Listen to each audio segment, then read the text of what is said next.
দূর থেকে ভিডিও কলে দোয়াটি পাঠ করে আপনি ফু দেন, আপনাকে পাগলের মতো ভালোবাসবে। তো প্রিয় ভাই বোনেরা, এমনটি আপনি কখন করবেন, কিভাবে করবেন, কোন নিয়মে করবেন, আমি সবকিছু আপনাদেরকে বলে দিচ্ছি। অনেক গুরুত্বপূর্ণ আমলটি যদি আপনি শিখে রাখতে পারেন তাহলে আপনার কাজে লাগবে। তাই বিস্তারিত জানার জন্য এবং আমলটি শিখে রাখার জন্য ভিডিওটি শেষ পর্যন্ত দেখার অনুরোধ থাকবে। আর আমার চ্যানেলে যদি আপনি নতুন দর্শক হয়ে থাকেন তাহলে নিত্য নতুন ইসলামিক ভিডিও সবার আগে পেতে আমার চ্যানেলটি সাবস্ক্রাইব করে রাখুন। ফজরের নামাজ আদায় করে আপনি এই আমলটি করবেন। যখন এই আমলটি করবেন এর পূর্বে যদি আপনার অজু থাকে তাহলে তো ভালো, অন্যথায় আপনি উত্তম রূপে অজু করে আসবেন। তারপরে পবিত্র একটি স্থানে আপনি বসবেন। পবিত্র একটি স্থানে বসে আপনার জীবনের গুনার কথা স্মরণ করে আপনি আল্লাহ রাব্বুল আলামিনের কাছ থেকে তওবার উদ্দেশ্যে, গুনাহ মাফের উদ্দেশ্যে ইস্তিগফার পাঠ করবেন। আস্তাগফিরুল্লাহ রাব্বি মিন কুল্লি যামবিন ওয়া আতুবু ইলাইহি লা হাওলা ওয়ালা কুওয়াতা ইল্লা বিল্লাহিল আলিয়্যিল আযীম।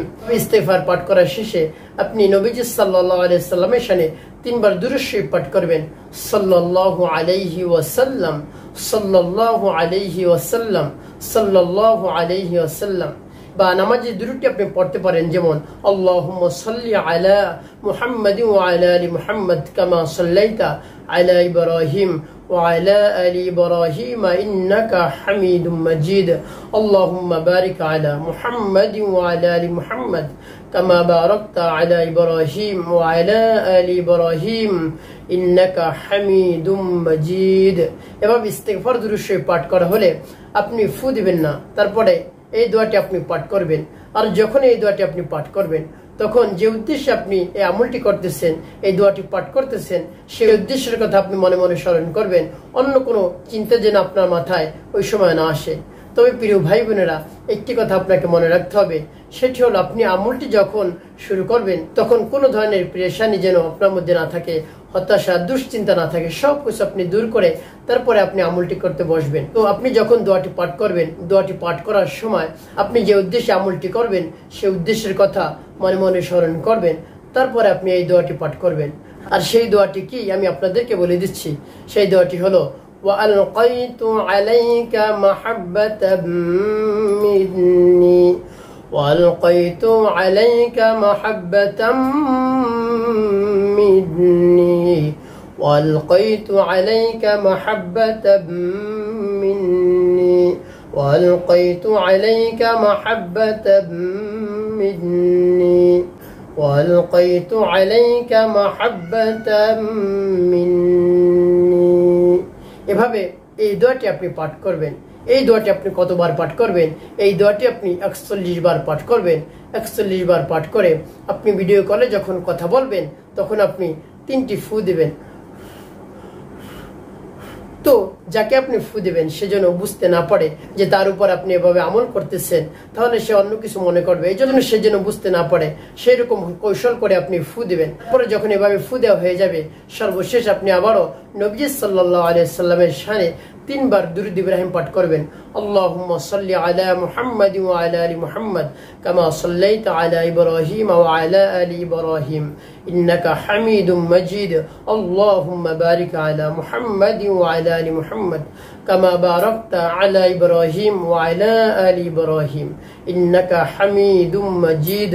আল্লাহুম্মা বারিক আলা মুহাম্মাদ ওয়া আলা আলি মুহাম্মাদ কামা বারাকতা আলা ইব্রাহিম ওয়া আলা আলি ইব্রাহিম ইন্নাকা হামিদুম মাজিদ।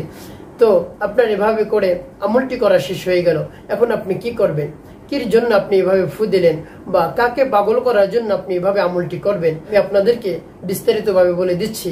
তো প্রিয় ভাই বোনেরা, এই আমলটা আপনি অবৈধ কাজের জন্য ব্যবহার করবেন না। অনেক সময় দেখা যায় একজন আরেকজনকে ভালোবাসে, সেই ভালোবাসার মানুষকে কাছে পেতে আপনি আমলটি করবেন না। এটা হলো অবৈধ কাজ। আপনি ভালোবাসার মানুষের জন্য করতে পারেন এভাবে। আপনি কাউকে পছন্দ করেন, তাকে বিবাহ শাদী করার যদি আপনার ইচ্ছা থাকে, আপনি তাকে যদি পছন্দ করে থাকেন, তো এই জন্য এই আমলটি করতে পারেন যে আমি যদি বিবাহের প্রস্তাব দিই সে যেন গ্রহণ করে নেয়। এই জন্য আপনি আমলটি করতে পারেন। এভাবে আপনি আমল করবেন না যে আপনার ভালোবাসার মানুষ কাছে আসতেছে না, কাছে পাচ্ছেন না, এই জন্য এই আমলটি আপনি কখনো করবেন না। তো এই আমলটি হলো স্বামী স্ত্রীদের জন্য। যদি কোনো সংসারে স্বামী স্ত্রীর মধ্যে মনোমালিন্য লেগে থাকে, বা স্বামী অনেক দিন হয়ে গিয়েছে, সে বিদেশ চলে গিয়েছে, কোনো ধরনের ফোন দেয় না, তারপরে যদি মাঝে মধ্যে ফোন দেয়, অল্প সময় কথা বলে রেখে দেয়, তারপরে অনেক দিন হয়ে গেছে, অনেক বছর হয়ে গেছে সে দেশে আসে না। তো এমতো অবস্থা আপনি চিন্তিত হয়ে পড়েন, হতাশাগ্রস্ত হয়ে পড়েন, কি করবেন আপনি পেরেশানি হয়ে যান। তো এমতো অবস্থায় যদি আপনি এইভাবে আমল করে যদি আপনি ফু দিতে পারেন, তাহলে অল্প দিনের মধ্যে আপনি আপনার স্বামীকে কাছে পাবেন। সে দেশে আসার জন্য আগ্রহ প্রকাশ করবে এবং বেশি বেশি আপনার সাথে আরো কথা বলবে এবং আপনার দিকে আকৃষ্ট হয়ে যাবে, বেশি বেশি আপনার সাথে কথা বলবে, আপনাকে ভালোবাসবে। আপনাকে ছাড়া অন্য কোনো মেয়েদের সাথে সে কথা বলবেন না, পরকীয়ায় লিপ্ত হবে না। আর যখন আপনি আমল করবেন তখন আপনার মনকে স্থির করে বিশ্বাসের সাথে একই নিয়ে আপনি আমলটি করবেন, তাহলে আপনি উপকৃত হতে পারবেন। আর আপনার মনের মধ্যে যদি এভাবে হতাশা থাকে, সন্দেহ থাকে যে এই আমল করে কাজ হবে কি হবে না, তাহলে কিন্তু উপকার আপনি পাবেন না। আর যদি আপনার মনের মধ্যে একই থাকে, পুরো বিশ্বাস থাকে অবশ্যই আমলে কাজ হবে, তাহলে আপনি উপকৃত হতে পারবেন, আপনি লাভবান হতে পারবেন। তবে প্রিয় ভাই বোনেরা, কোনো অবৈধ সম্পর্কের জন্য এই আমলটি আপনি করবেন না।